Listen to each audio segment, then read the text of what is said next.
Tuhan bersamamu dan bersama rohmu. Inilah Injil suci menurut Matius. Dimuliakanlah Tuhan. Pada suatu hari Yesus masuk ke bait Allah. Ketika ia sedang mengajar, datanglah imam-imam kepala dan pemuka-pemuka bangsa Yahudi kepadanya. Mereka bertanya, "Dengan kuasa manakah engkau melakukan hal-hal itu? Dan siapakah yang memberikan kuasa itu kepadamu?" Jawab Yesus kepada mereka,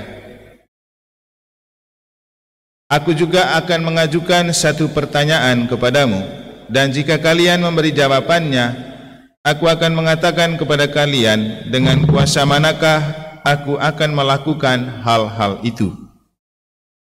Nah, dari manakah pembaptisan yang diberikan Yohanes? Dari surga atau dari manusia?" Mereka lalu berunding satu sama lain.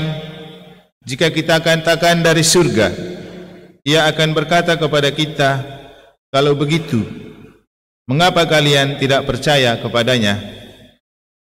Tetapi jikalau kita katakan dari manusia, kita takut kepada orang banyak, sebab orang menganggap Yohanes itu nabi." Mereka lalu menjawab, "Kami tidak tahu." Maka Yesus pun berkata kepada mereka, "Jika demikian, aku pun tidak mau mengatakan kepada kalian dengan kuasa manakah aku melakukan hal-hal itu."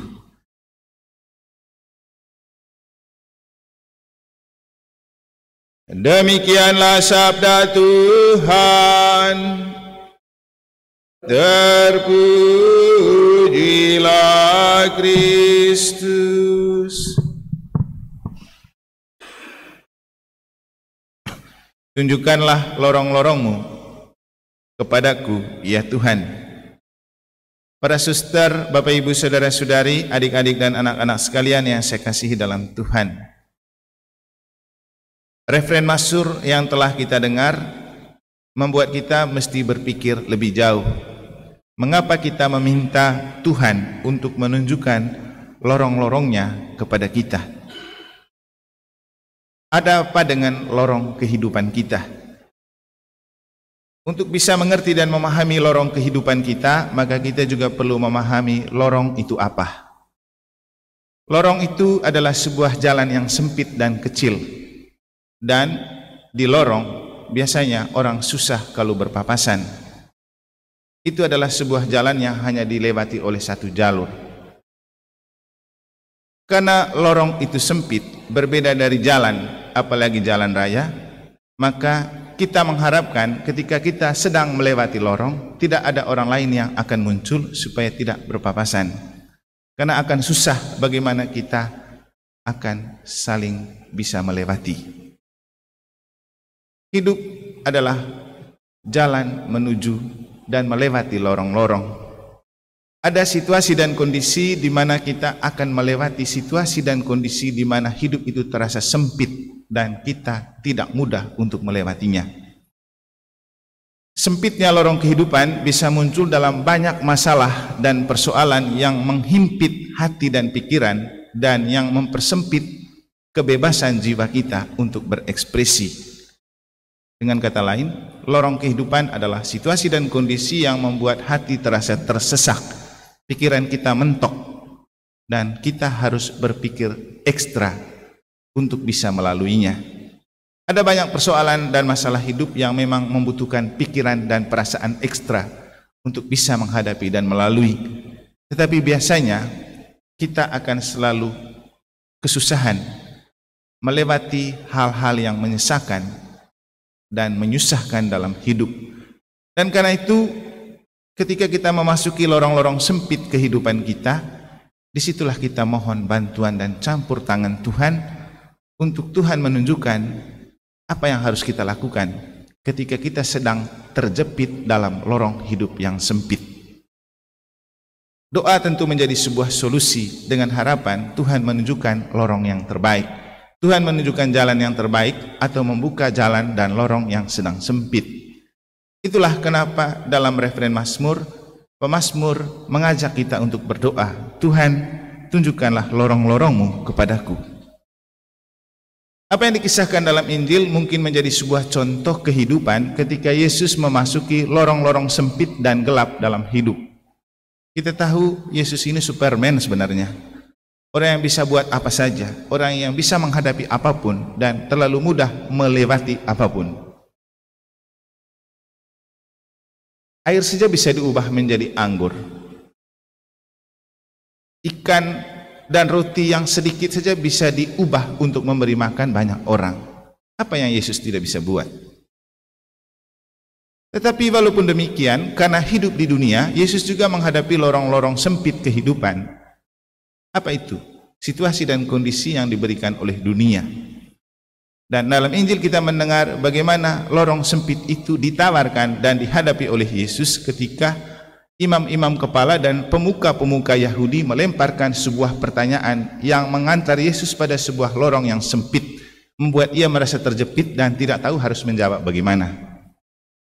Jadi dalam Injil kita menemukan bagaimana Yesus dalam arti tertentu mentok untuk berpikir.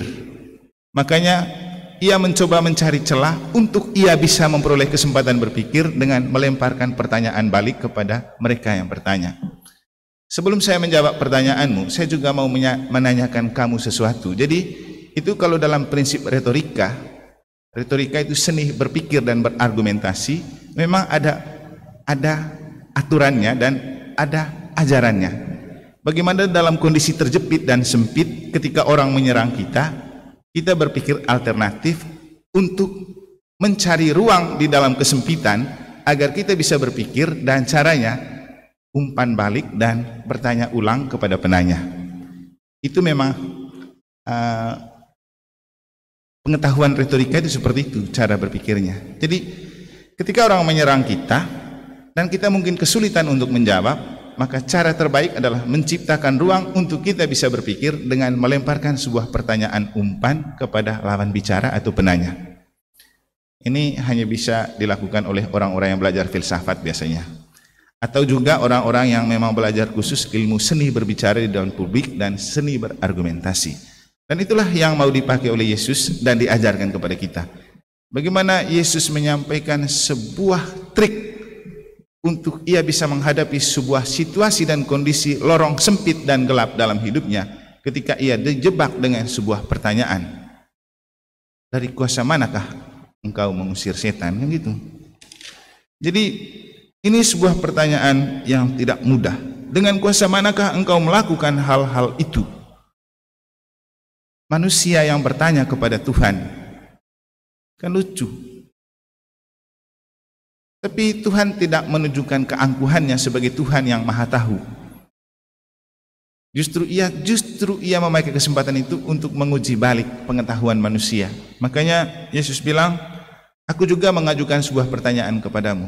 Dan ternyata saat Yesus mengajukan sebuah pertanyaan dan mereka berpikir untuk memberikan jawaban, saat itulah Yesus memakai kesempatan yang sempit untuk berpikir bagaimana dia menangkap orang-orang ini atau menjawab orang-orang ini. Saya sih merasa tertarik untuk mencermati cara berpikir Yesus dengan mengumpan sebuah pertanyaan yang membuat mereka berpikir panjang. Dan akhirnya memang seperti itu.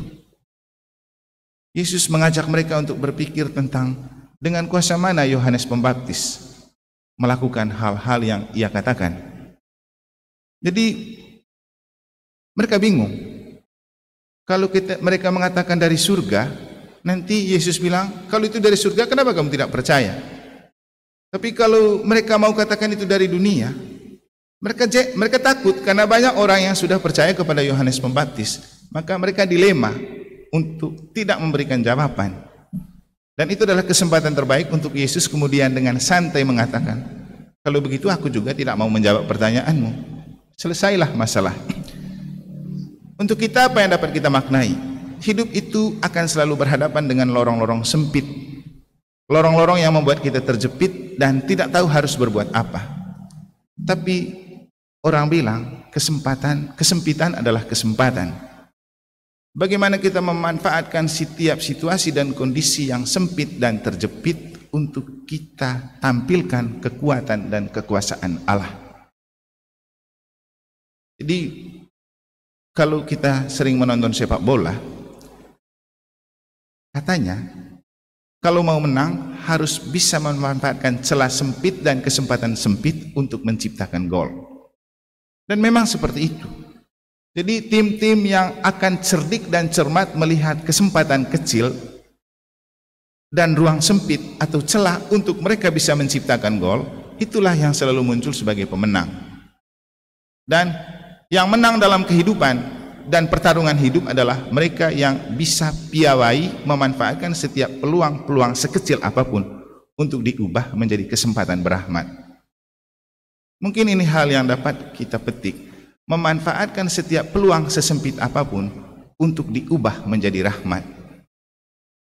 Tentu tidak mudah, tapi akan mudah ketika kita meminta petunjuk Tuhan. Tuhan mau apa dengan itu?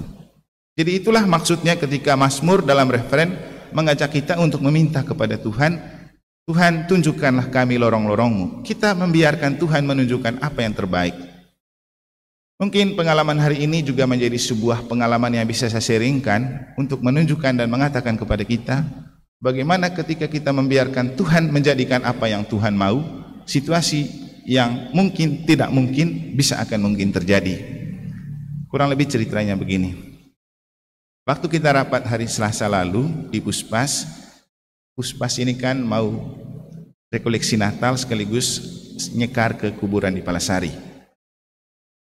Terus seluruh rangkaian acara dilakukan di Palasari. Tiba-tiba ada yang iseng-iseng dari peserta mengatakan, apakah kita tidak mampir di negara? Mungkin kita perlu mampir di negara, entah untuk minum atau bagaimana begitu santai-santai. Lalu mereka tanya, bagaimana Romeman? Saya bilang, saya welcome saja. Kalau kamu mau mampir, ayo mampir.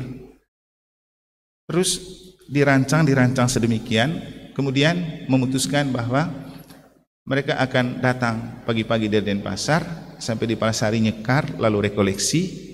Setelah rekoleksi makan siang, dan waktu habis makan siang mereka bilang kita lebih baik santai-santai di negara saja, sehingga mereka lebih cepat datang ke negara dari rencananya jam 5 menjadi jam 2. Terus Bapak Uskup dan Pater Fikjen karena ada acara di Denpasar, mereka bilang ya nanti mereka mampir saja sebentar untuk lihat-lihat. Nah oke. Datanglah kita jam 2. Bapak Uskup datang pertama sama Pater Fikjen sejak jam 2. Yang lain nyusul. Akhirnya kita foto-foto di Gua Maria.